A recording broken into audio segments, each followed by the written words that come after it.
Does this sound familiar?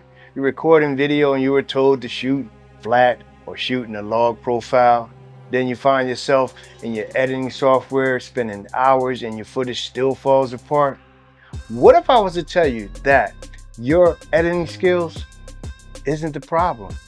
It's that one camera setting that we may have watched a tutorial or read in a blog that you need to change in order to get the best dramatic range or best quality out of your camera.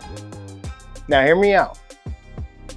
For most of us, I know like myself, I was told that if I want to get the best quality out of my camera, I need to shoot in what they call log. So I went out and I got me a camera.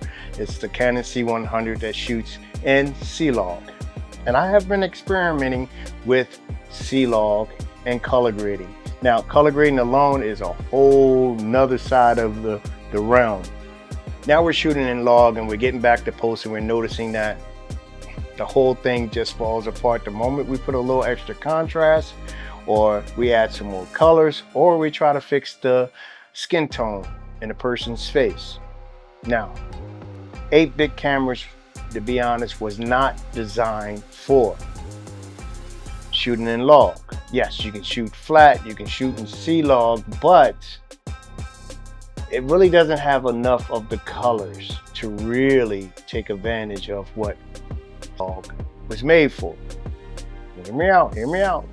I mean, there's people out there that call themselves colorists. You may have heard someone on here or on YouTube or anywhere else stating that they're a colorist because they have spent years on learning how to control contrast, light, the overall spectrums of all different colors. So what's the problem? I did a little research and I found out that 8-bit has about 16 million colors or over 16 million colors, which sounds like a lot, right? But when you turn around and look at 10-bit, you got billions of colors. So a lot more information is held within a 10-bit file versus an 8-bit file. Now, I'm not telling you to run out and buy a 10-bit camera. We stay to the end, I'm gonna tell you how you can definitely manipulate that 8-bit camera to get the best quality from it. Now, back to what I was saying, 10-bit, yes, if you shoot in 10-bit, you're blessed. But most prosumer cameras and consumer cameras out here now only shoot in 8-bit. So, what do? We're not gonna stretch those colors all the way out. We can choose to use a profile, like in my Canon C100, that has this EOS standard, which you're watching now. And we also have what they call YDR. And here's what that looks like. And then we also have what they call cinema log. And that's a very flat log. If you're just doing a project for yourself, stick to one of your standard profiles out of your camera, because the camera is going to utilize all those colors.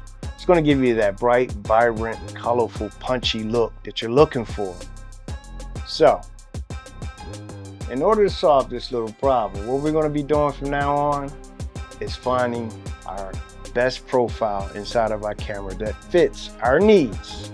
And this will definitely help when it comes down to creating the best images out of your camera. And that works both for photography as well as video.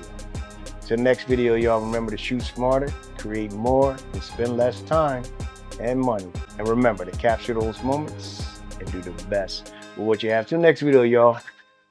Peace.